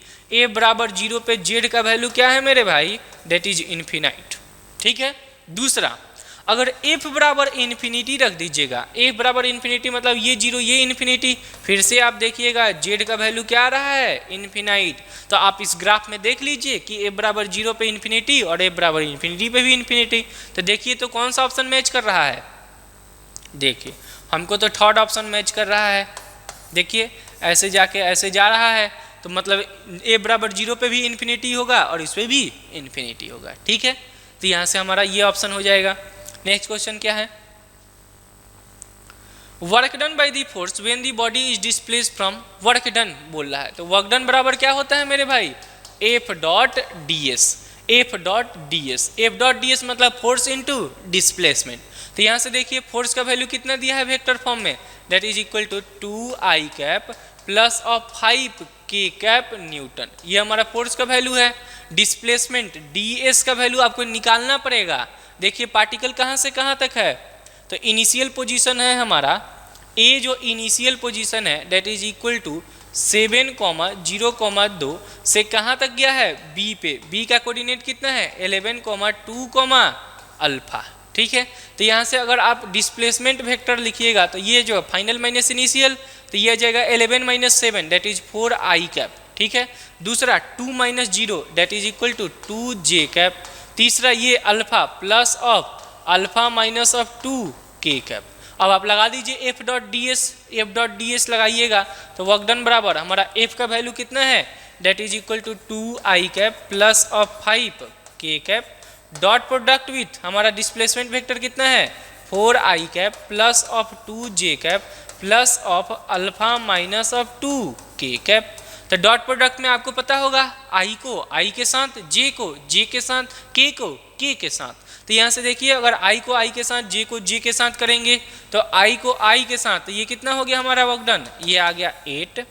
k को k के साथ, ये इसके साथ, तो ये आ जाएगा plus of 5 into alpha minus of 2। इसका वैल्यू दिया हुआ है वर्क डन का, देखिए 10 जूल दिया हुआ है। तो यहाँ से आ जाएगा 8 plus of 5 alpha minus of 10 is equal to 10 उधर चले जाएगा तो 5 alpha is equal to 10 minus 1 12। तो अल्फा का वैल्यू कितना आ गया 12 डिवाइडेड बाई 5। कौन सा ऑप्शन सही है, first is the correct option. ठीक है, इतने क्वेश्चन हो गए। कितने क्वेश्चन हो गए हमारे, 32 क्वेश्चन हो गए और 13 क्वेश्चन बचे होंगे। आइए, electric field induced by changing magnetic field. अब यहाँ से देखिए जैसे इलेक्ट्रिक फील्ड के चेंज होने से मैग्नेटिक फील्ड प्रोड्यूस होता है ना, सेम रिवर्स में आप कंसेप्ट लगाइएगा। मैग्नेटिक फील्ड के चेंज होने से due to change in magnetic field, concept due to change in magnetic field, change in magnetic field उसके कारण भी इलेक्ट्रिक फील्ड जनरेट होता है, लेकिन उसका नेचर जो कूलम्बिक फोर्स में हम इलेक्ट्रिक फील्ड पढ़ते हैं ना उसके जैसा नहीं होता है। फिर से बोल रहे हैं, जो चेंज इन मैग्नेटिक फील्ड के चलते जो इलेक्ट्रिक फील्ड आता है ना उसका नेचर जो कूलम्बिक फोर्स में जो कि कंजर्वेटिव नेचर का होता था उसके जैसा नहीं होता है। यहाँ पे जो इलेक्ट्रिक फील्ड आता है वो उसको हम लोग कहते हैं कि induced electric field. Induced electric field ये किस नेचर का होता है, नॉन कंजर्वेटिव नेचर का होता है। नॉन कंजर्वेटिव मतलब क्या, कि ये क्लोज लूप बनाता है।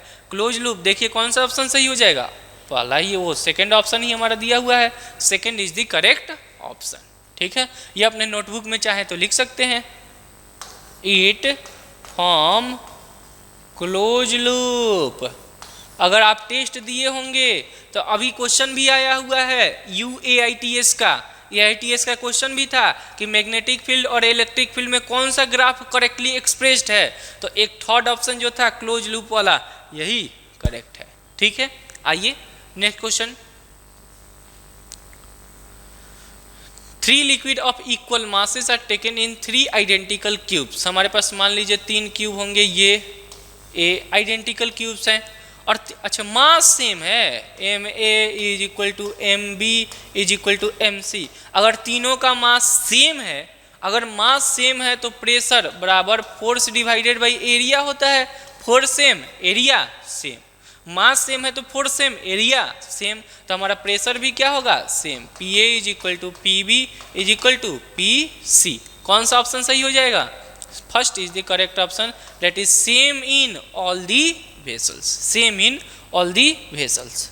ठीक है, आइए refractive index for material of infrared light is, refractive index हमें दिखना है तो सबसे पहले इन रिफ्रैक्टिव इंडेक्स और लेमडा में रिलेशन अगर आप देखना चाहे तो देखिए म्यू बराबर क्या होता है, सी डिवाइडेड बाई, जैसे आपको अगर पता करना हो तो ये क्या होता है, mu is equal to what, C divided by भी, सी डिवाइडेड बाई भी।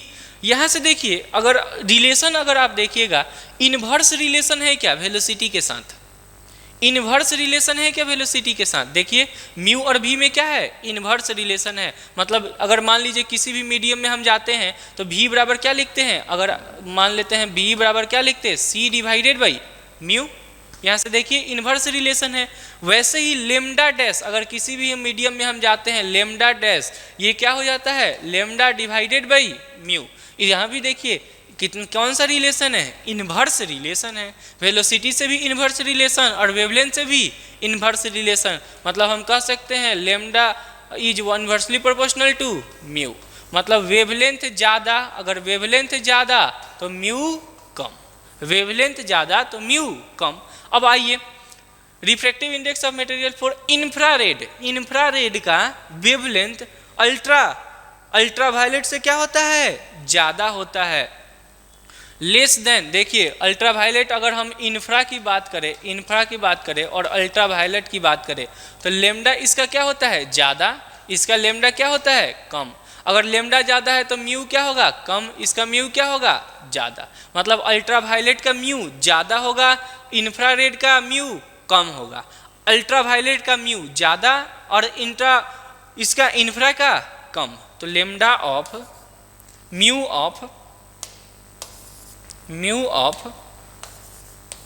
Of infra will be less than mu of ultra, इसीलिए हम लिख दे रहे हैं ताकि कंफ्यूजन ना हो। तो देखिए कौन सा होगा, less than ultra violet. Option इसीलिए हम ये लिख दिए ताकि ऑप्शन में आपको कोई कंफ्यूजन ना हो, mu of infra is less than mu of ultra. क्यों, क्योंकि लेमडा के इन्वर्सली प्रोपोर्शनल होता है म्यू, इसका लेमडा, इंफ्रा का लेमडा ज़्यादा होता है, इसका लेमडा कम होता है। ठीक है, ये तो कौन सा ऑप्शन सही हो जाएगा, second is the correct option, second is the correct option. आइए next question, question number 36, the resultant acceleration of object in circular motion, कोई ऑब्जेक्ट मान लीजिए सर्कुलर मोशन कर रहा है, resultant acceleration is towards the centre if speed is constant. Speed हमारा अगर constant है, स्पीड कांस्टेंट है तो सिर्फ और सिर्फ कौन सा एक्सेलरेशन है, सेंट्रीपिटल एक्सेलरेशन। टेंजेंशियल एक्सेलरेशन का वैल्यू कितना, 0, तो नेट एक्सेलरेशन हमेशा किधर आएगा, सेंटर की तरफ। ठीक है, तो पहला तो एक्सेलरेशन सही है। दूसरा, a vector is necessarily change if it is rotated through the angle, सही बात है। वेलोसिटी का भी इस डायरेक्शन में देखिएगा, अब इस डायरेक्शन में हो गया तो हम कहते हैं ना कि वेलोसिटी चेंज हो रहा है। क्यों, क्योंकि पहले इस डायरेक्शन में था अब इस डायरेक्शन में हो गया, तो एंगल पे अगर चेंज होगा तो वेक्टर चेंज होता है। तो ये भी स्टेटमेंट सही है, लेकिन क्या करेक्ट एक्सप्लेनेशन है क्या, नहीं, करेक्ट एक्सप्लेनेशन नहीं है। तो कौन सा ऑप्शन सही हो जाएगा, second is the correct option. Assertion and reason is correct but reason is not the, इसके बारे में ये थोड़ी बताया है कि कांस्टेंट एक्सेलरेशन होगा, वो तब करेक्ट एक्सप्लेनेशन होता है जब ये बोलता कि टेंजेंशियल एक्सेलरेशन का वैल्यू क्या है, 0 है। ठीक बात, आइए, a double convex lens, thin lens made of refractive index इतना, radii curvature, the focal length of lens when immersed in a fluid. बहुत बढ़िया सवाल, ये एक आता है टाइप ऑफ क्वेश्चन, ये फेमस टाइप है, इससे क्वेश्चन भी पूछा जाता है कि एयर में इसका फोकल लेंथ इतना है, जब मीडियम में चले जाएगा तो कितना होगा। तो इसका हमारे पास रिलेशन एक आता है, जब भी आपको ये क्वेश्चन आए तो आप ये फार्मूला याद रखिएगा, 1/f is equal to mu lens divided by mu surroundings minus of 1/r1 minus of 1/r2 R2। ये फार्मूला आपको लगाना है। अब क्या क्या दिया हुआ है देखिए, म्यू लेंस दिया हुआ है क्या, म्यू लेंस का वैल्यू कितना दिया है देखिए तो 1.6। देखिए रेडियस ऑफ कर्वेचर इतना, कन्वेक्शन बेंड ऑफ ये दिया है 1.6। म्यू सराउंडिंग्स कितना दिया है मेरे भाई, that is equal to 1.63। F का वैल्यू दिया हुआ है, आर का वैल्यू दिया हुआ है क्या, देखिए रेडियस ऑफ कर्वेचर आर का वैल्यू कितना दिया है, that is equal to 15 centimetre. चलिए इस फार्मूला में हम पुट करते हैं अपने क्वेश्चन को। इस फार्मूला में पुट करेंगे तो ये आ जाएगा 1/f is equal to mu lens, mu lens मतलब 1/6 डिवाइडेड बाई 1.63 माइनस ऑफ 1, ये आ जाएगा 1/15, माइनस माइनस प्लस हो जाएगा तो ये आ जाएगा 1/15। तो इसको सॉल्व करेंगे तो आ जाएगा 1/f इज इक्वल टू ये तो माइनस ऑफ 0.03 ना, 0.03 डिवाइडेड बाई 1.63 इंटू 2/15। ठीक है, इसको अगर आप सॉल्व कीजिएगा तो f will be equal to ये आ जाएगा 1.63 इंटू 15 डिवाइडेड बाई माइनस इधर लगा दीजिए 0.06। अगर इसको सॉल्व करेंगे तो ये आता है माइनस ऑफ 407.5 सेंटीमीटर। तो कौन सा हमारा ऑप्शन सही हो जाएगा, 4th is the correct option. इसको आप कैलकुलेट कीजिएगा, इतना ऑप्शन में आएगा। ठीक है, तो ये भी हो गया हमारा।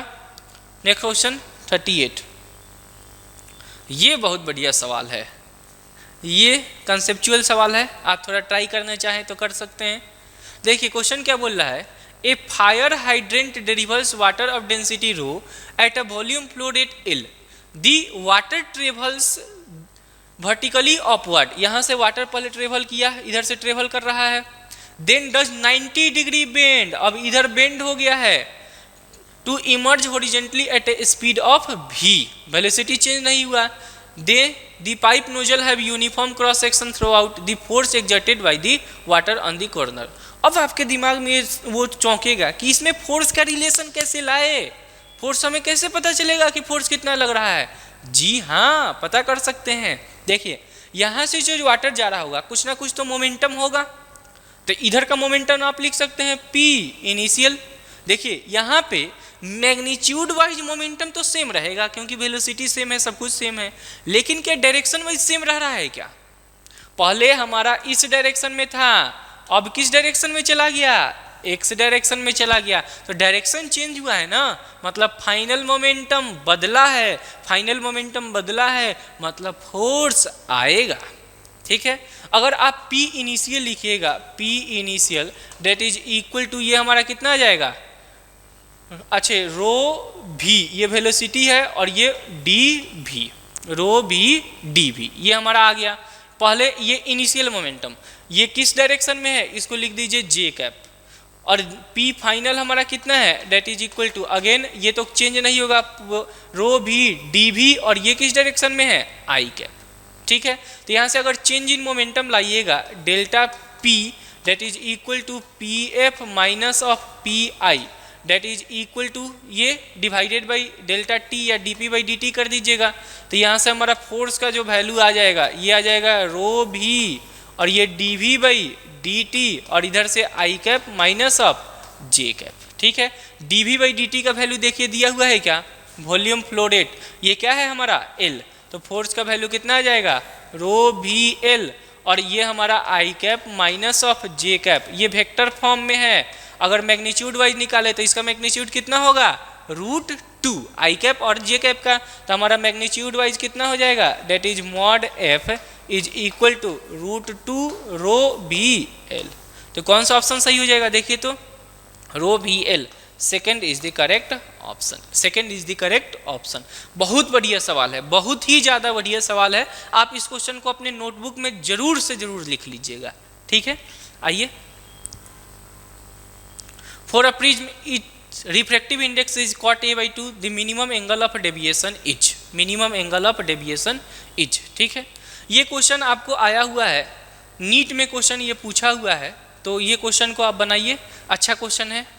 देखिए इस क्वेश्चन को आप क्या कहिएगा, सबसे पहले हमें क्या दिया हुआ है, रिफ्रैक्टिव इंडेक्स का वैल्यू दिया हुआ है, रिफ्रैक्टिव इंडेक्स का वैल्यू कितना दिया हुआ है, that is mu is equal to cot a/2, ये वैल्यू दिया हुआ है। अगर हमारा प्रिज्म है तो प्रिज्म में मिनिमम डेविएशन पे म्यू का वैल्यू कितना होता है, याद कीजिए म्यू का वैल्यू किसके बराबर होता है, that is equal to sine of delta M plus of A divided by 2 divided by sine of A by 2, sine of A by 2, यही होता है क्या, बात क्लियर है क्या। अब यहाँ से देखिए ये, अब यहाँ से कॉट ए बाई 2 को आप क्या लिख सकते हैं, cos A by 2 divided by sine A by 2, sine A by 2। यहाँ से देखिए क्या क्या कट जाएगा, यहाँ से इसको काट दे क्या, sine A by 2 sine A by 2 cancel. अब ये जो क्वेश्चन आया था ना, तो इस क्वेश्चन को 90% लड़के गलत बना कर आए, क्योंकि उनको पता ही नहीं है। देखिए इधर हमारा साइन है, इधर कॉस है, तो दोनों को हम रिलेट कैसे करें। तो आपको अगर थोड़ा सा दिमाग में बात आएगा, साइन ऑफ 90 माइनस थीटा किसके बराबर होता है, जैसे साइन 60 डिग्री क्या कॉस 30 के बराबर होता है क्या। तो हम यहाँ से लिख सकते हैं साइन 90 माइनस थीटा किसके बराबर होता है, कॉस थीटा के बराबर। तो देखिए इस कॉस को हम साइन में कन्वर्ट कर सकते हैं क्या, इसको हम क्या लिख सकते हैं, कॉस 90 माइनस थीटा को हम साइन थीटा भी लिख सकते हैं। तो ये आ जाएगा sine of A plus of lambda M divided by 2 is equal to ये sine of 90 minus of A by 2। तो यहाँ से दोनों को इक्वेट करेंगे तो ये आ जाएगा a plus of lambda m divided by 2 that is equal to 90 minus of a by 2। इसको थोड़ा सा सॉल्व करेंगे तो ये आ जाएगा a plus of lambda m divided by 2 is equal to 180 minus of a divided by 2।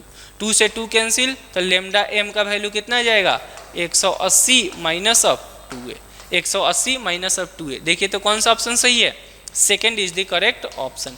ये NEET में आया हुआ सवाल है, और ये जब आया था क्वेश्चन तो बहुत लड़के इसको गलत बनाए थे, तो आप ट्राई कीजिएगा आप इसको गलत ना बनाए, ठीक है। आइए नेक्स्ट क्वेश्चन पे आते हैं। नेक्स्ट क्वेश्चन है consider the following statement, with increase in temperature viscosity of a gas increases. तो विस्कोसिटी के बिहेवियर के बारे में ये सवाल है। तो विस्कोसिटी देखिए गैस के लिए जब टेम्परेचर हम बढ़ाते हैं तो विस्कोसिटी भी बढ़ता है, ये किसके लिए, गैस के लिए। लेकिन जब हम लिक्विड की बात करेंगे, जब टेम्परेचर बढ़ाते हैं तो विस्कोसिटी क्या होता है, घटता है, ठीक है। तो पहला तो हमारा ऑप्शन ये सही है, with increase in temperature viscosity of a gas increases, with decrease in temperature viscosity of a liquid increases. देखिए इन्वर्स रिलेशन, मतलब टेम्परेचर डिक्रीज होगा तो विस्कोसिटी क्या होगा, बढ़ेगा। तो हमारा सेकेंड ऑप्शन भी सही है। तो कौन सा ऑप्शन सही हो जाएगा, third is the correct option that is both A and B, ठीक है। आइए next question. In double slit experiment the distance between slits is increase 10 times, मतलब d को हम क्या कर दिए हैं, d डैश हो गया हमारा कितना 10d, whereas their distance from screen is half, their screen मतलब d डैश हमारा क्या हो गया है d divided by 2। Then what is the fringe width, देखिए फ्रिंज विड्थ का वैल्यू क्या होता है, fringe width beta that is equal to lambda D upon D, यही होता है क्या। तो बीटा डैश का वैल्यू क्या हो जाएगा, लेमडा तो वही रहेगा डी डैश अपॉन डी, ठीक है। तो दोनों का अगर हम रेशियो ले लेते हैं तो beta upon beta dash is equal to D divided by ये डी। अब यहाँ से ये डी डैश का वैल्यू कितना हो गया, डी डिवाइडेड बाई 2, और ये हमारा डी का वैल्यू कितना हो गया है, ये डी डैश का वैल्यू कितना हो गया है 10d, तो यहाँ से 10d आ गया, ठीक है। तो 10d आ गया है तो ये हमारा कितना आ जाएगा, डेट इज इक्वल टू यहाँ से d से d कट गया, ये d से ये d कट गया, ठीक है। तो ये ऊपर चले जाएगा तो ये आ गया beta dash that is equal to beta divided by 20, beta divided by 20। तो देखिए बीकॉम 1/20 टाइम्स है क्या, third is the correct option. तो हमारा कौन सा ऑप्शन सही हो जाएगा, third is the correct option that is decreased by 1/20, ठीक है। आइए next question, which of the following the viscous fluid is flowing through a cylindrical tube, the velocity distribution of the fluid is best represented. देखिए concept समझिए, जैसे अगर हम यहाँ पे देखें ऐसे हमारा वाटर है तो जो सबसे निचला सरफेस होता है क्योंकि वो सरफेस के कांटेक्ट में आ गया ना। आप अगर हम आपको दिखाए लाइव एग्जांपल, जैसे मान लीजिए ये अगर यहाँ पे हम रखे तो ये कंप्लीट इसके कांटेक्ट में आ गया ना। तो जब सबसे निचला सरफेस कांटेक्ट में होता है उसका वेलोसिटी कितना, 0। फिर जैसे हम आगे बढ़ते हैं उसका वेलोसिटी उससे थोड़ा सा ज़्यादा, इसका वेलोसिटी उससे थोड़ा सा ज़्यादा, उसका वेलोसिटी उससे थोड़ा सा ज़्यादा। जैसे हम ऊपर जाते हैं वेलोसिटी बढ़ते जाता है। तो इस रूम की अगर हम चर्चा करें तो देखिए नीचे सरफेस है, जैसे कि यहाँ पे देखिए नीचे सरफेस है, ऊपर भी सरफेस है, तो ऊपर वाला भी तो कांटेक्ट में रहेगा, तो उसका भी वेलोसिटी कितना, 0। तो यहाँ से देखिए मिनिमम वेलोसिटी नीचे और ऊपर, मिनिमम वेलोसिटी इसमें सेम, गलत है, ये तो गलत है, ये भी गलत है। यहाँ से देखिए इसका कम है लेकिन इसका ज़्यादा है, ये भी गलत है। इसका ज़्यादा बीच में ही कम कर दिया, बिल्कुल गलत है, ये तो साफ गलत है। चौथा ये इधर देखिए कम, ऊपर भी कम, तो ये हमारा क्या है, सही है। ठीक है, इसको कहते हैं वेलोसिटी ग्राफ।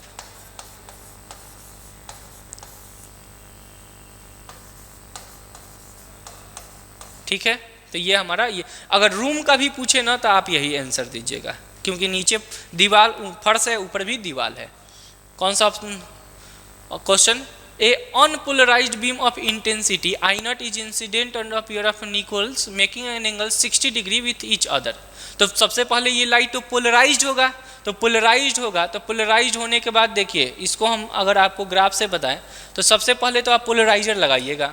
ये हमारा लाइट ऐसे गया, सबसे पहले हम पोलराइजर लगाए हैं यहाँ पे, ये हमारा पोलराइजर आया।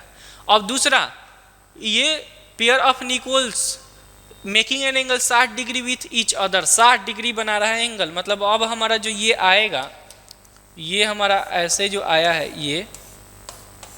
ये एंगल कितना है, इसका एंगल, ये एंगल है 60 डिग्री। तो यहाँ से मान लीजिए जो लाइट आ रहा है इसका अगर इंटेंसिटी आई नॉट है, तो यहाँ पे हमको पता है जब भी लाइट पोलराइजर में जाता है तो इंटेंसिटी क्या हो जाता है, हाफ हो जाता है। तो यहाँ पे इंटेंसिटी कितना, आई नॉट बाई 2। अब यहाँ पे आप लगा दीजिए मेलस लॉ।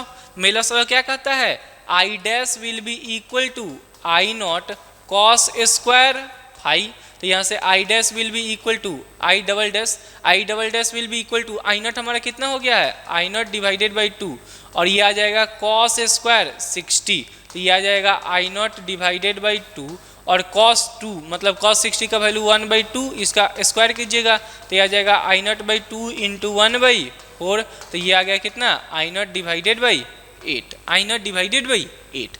तो कौन सा ऑप्शन सही हो जाएगा, 4th is the correct option, 4th is the correct option. ठीक है, आइए नेक्स्ट क्वेश्चन देखते हैं। Kinetic energy of a satellite of an orbit depends upon, kinetic energy का अगर आपको फार्मूला याद हो तो GMM divided by 2R।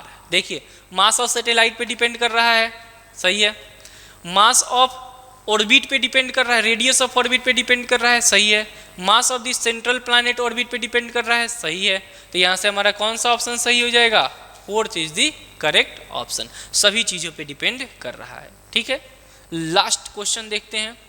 The ratio of energy of an X ray photon of wavelength 1 angstrom that of visible light is wavelength इतना is. देखिए यहाँ पे रेशियो ऑफ एनर्जी, यहाँ पे कुछ एक पॉइंट है जो कि ये छोड़ दिया है। यहाँ पे मान के चलना है कि जो क्या कहते हैं कि जो हमारा थ्रेशोल्ड मतलब वो एनर्जी होगा वो हमारा लगभग नेग्लिजिबल होगा। ठीक है, तो यहाँ से हम कह सकते हैं कि E is equal to HC divided by lambda, HC divided by lambda. तो यहाँ से देखिए E is inversely proportional to lambda है क्या, E is inversely proportional to lambda. Energy हमारा कितना है, एनर्जी का रेशियो ही पूछ रहा है, तो E1 divided by E2 is equal to lambda 2 divided by lambda 1। तो E1 डिवाइडेड बाई E2 बराबर लेमडा 2 हमारा कितना है 5000 डिवाइडेड बाई लेमडा 1 कितना है 1। तो रेशियो ये कितना आ जाएगा मेरे भाई 5000 रेशियो 1। ठीक है, तो कौन सा ऑप्शन सही हो जाएगा, 2nd is the correct option. ठीक है, तो यहाँ से देखिए आज हमारा ये URTS 12 का जो सॉल्यूशन है वो आपको मिल जाएगा टेस्ट होने के बाद। बाकी देख लीजिए, वैसे क्वेश्चन अच्छे आ रहे हैं। अनअकैडमी का ये रिकॉर्ड रहा है कि अनअकैडमी के फुल टेस्ट में जितने मार्क्स आते हैं नीट में भी आपके उतने ही मार्क्स आते हैं। ये प्रीवियस जो भी स्टूडेंट पास किए हैं उनके रिकॉर्ड से हम आपको बता रहे हैं। बाकी आज के लिए इतना ही, फिर मिलेंगे अगले सॉल्यूशन के साथ। धन्यवाद।